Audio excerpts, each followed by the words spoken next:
Good morning, and a warm welcome to your show, Sunny Mornings, Venice Beach. I'm your host, Melissa, and it's Monday, August 3rd. You'll be interested to know, today is National Watermelon Day.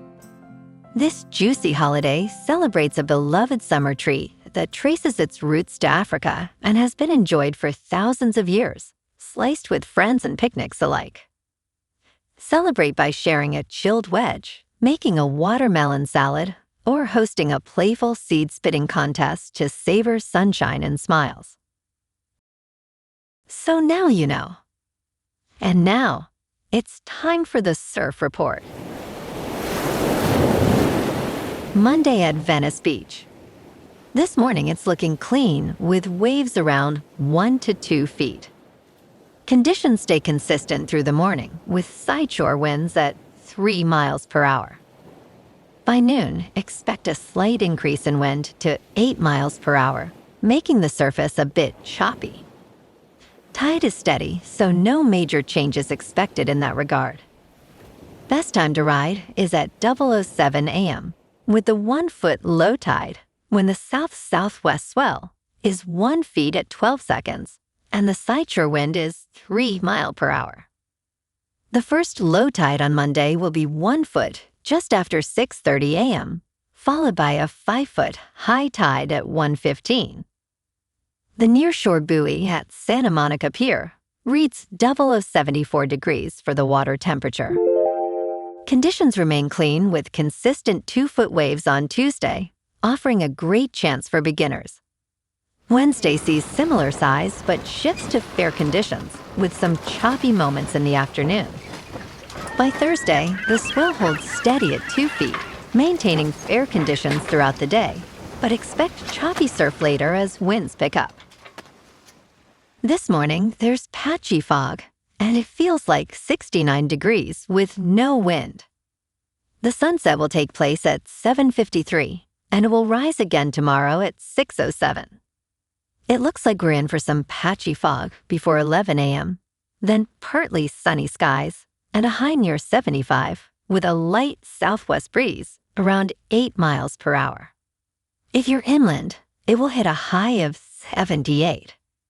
Tonight, expect patchy fog after 11 p.m., mostly cloudy skies with a low around 65 and light winds around 8 miles per hour. Looking ahead in the weather. Tuesday starts with patchy fog before 11 a.m., then turns mostly sunny with a high near 74 and south-southwest winds up to 10 miles per hour, gusting as high as 20. Wednesday through Friday stay mostly sunny with highs climbing slightly from near 74 Wednesday to near 76 Friday and nights, holding in the mid to upper 60s. Bonjour, food enthusiasts. This podcast is brought to you by Versailles Cafe and Pastries in Encinitas. Nestled on El Camino Real South, just north of Encinitas Boulevard, this cafe is a haven for culinary delights. Indulge in their amazing Eggs Benedict or their gluten-free crepes. You can grab a panini for lunch or just breeze on through to get your morning coffee. They are open every day from 8 to 5. So stop on by and don't forget to tell them Sunny Morning sent you. In local news, Sky's Gourmet Tacos, a beloved black soul food taco landmark in Mid-City, will close its Pico Boulevard restaurant on August 15th, after 34 years of celebrating 2 of LA's best food traditions. Owner Barbara Burrell has cultivated this establishment into a paragon of black ownership, despite facing rising rent and utility costs, diminished foot traffic, and fierce competition from ghost kitchens. Food writer Bill Esparza remarked that Sky's was the pinnacle of the black taco in Los Angeles, influencing a new wave of black-owned taco vendors. While the restaurant closes, the business will continue under family management with a focus on catering and a ghost kitchen.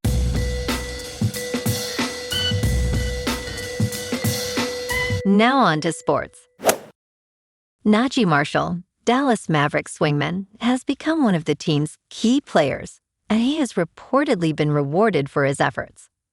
The Mavericks announced on Sunday that they have agreed to a multi-year contract extension with Marshall, who is changing his jersey number from 13 to 3.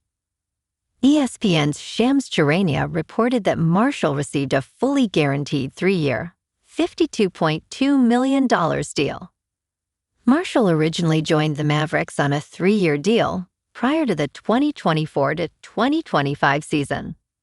He ended the 2025 to 2026 campaign with career highs of 15.2 points and 51% shooting. Mavericks president Masai Ujiri praised Marshall's competitive nature and versatility. Keeping Marshall could help the Mavericks accelerate their rebuild towards playoff contention. In local sports, the Dodgers are looking to bounce back tonight after getting swept by Boston over the weekend. They head to Chicago to face the Cubs at Wrigley Field with first pitch at 5:05. Justin Robleski takes the mound against Cubs starter Matthew Boyd. LA's lost 3 straight and has scored just 9 runs in that span, so they need their bats working early. The Cubs are competitive at home, but the defending World Series champs know they can't afford to fall further back as August heats up. Getting back to winning is critical right now. Meanwhile, the Lakers are facing fresh competition in their pursuit of Jonathan Kuminga. The Minnesota Timberwolves just entered the race for the former Warriors wing, complicating LA's offseason plans. Momentum on a deal has stalled, with the Lakers hesitant to throw in draft capital on top of their sign-and-trade offer. Kuminga is viewed as a starting-caliber wing who could complement the young core around Luka Doncic and Austin Reeves. Now with Minnesota in the mix, the front office has to decide how much they're willing to sacrifice. Over in football, the Chargers wrapped up significant training camp moves, agreeing to extensions with safety Derwin James Jr. and first-round pick Akeem Messeter. Tuli Tuipulotu remains absent from camp amid contract talks, but the focus is on building the core for Jim Harbaugh's 3rd year. Preseason starts August 13th against Houston. In top news, the United States is investigating whether Iran was behind a recent cyberattack on Minnesota water systems.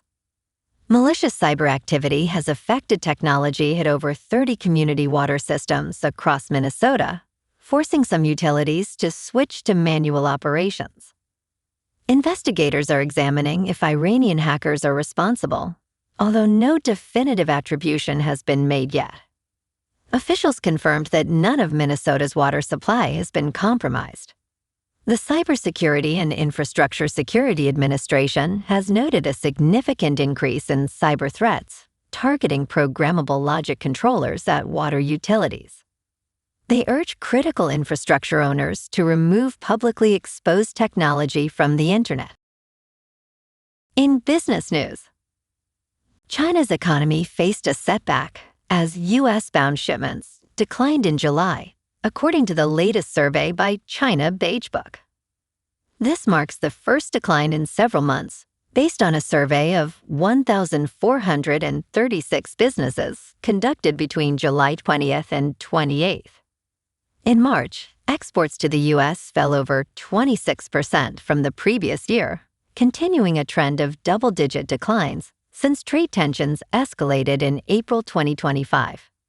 The survey revealed that factory activity slowed, with manufacturing experiencing the worst employment performance. Furthermore, retail sales saw a notable decline, prompting China's leaders to stress the importance of expanding domestic demand and international trade cooperation. In crypto movement, Bitcoin is down 4% over the weekend to just under $63,000. Ethereum is down 1% to about $1,900. And XRP is down 3.5% to $1.07. Moving on to a more local vibe. In our community spotlight on health and wellness, we are working with a national Pilates studio to bring you some free classes, so listen up. Check out Club Pilates, with several locations in the San Diego area. Pilates presents a comprehensive wellness approach, cultivating strength, reducing tension, and elevating mental well-being. Scientific research affirms its benefits. So now you can check out Club Pilates for a free class, with locations in Encinitas, Solana Beach, Oceanside, La Jolla, and more. Just be sure to tell them Sunny Morning sent you by. And now, back to the show. Let's talk tech. Reddit reported a strong second quarter, but spooked investors by mentioning that traffic from search engines had grown choppy. The company's total revenue of $805 million jumped 61% compared to the previous year, while net income was $253 million, up 183%.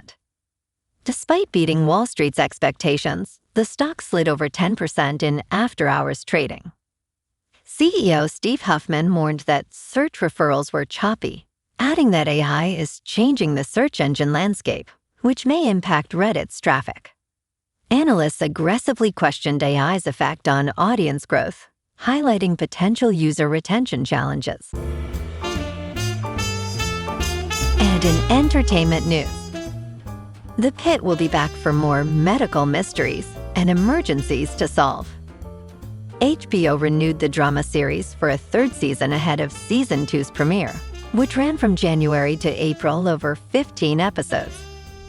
The writer's room opened in March, with executive producer John Wells teasing a June start for production. The goal is to release Season 3 in January 2027. Noah Weil revealed it will take place in early November, introducing a new set of emergencies and confrontations. New characters include Pruitt Taylor Vince and Cheyenne Perez. Season 3 will focus on doctors benefiting from being patients. Robbie will return with an ascension hinted for his character. Well, alrighty folks, it's time for the quote of the day. And today, and that's a wrap for this morning. You can check out our Instagram, YouTube, and TikTok for some captivating aerial videos with local news and the surf reports. Have an amazing day, my good friends. We'll see you tomorrow with another episode of Sunny Mornings Venice Beach.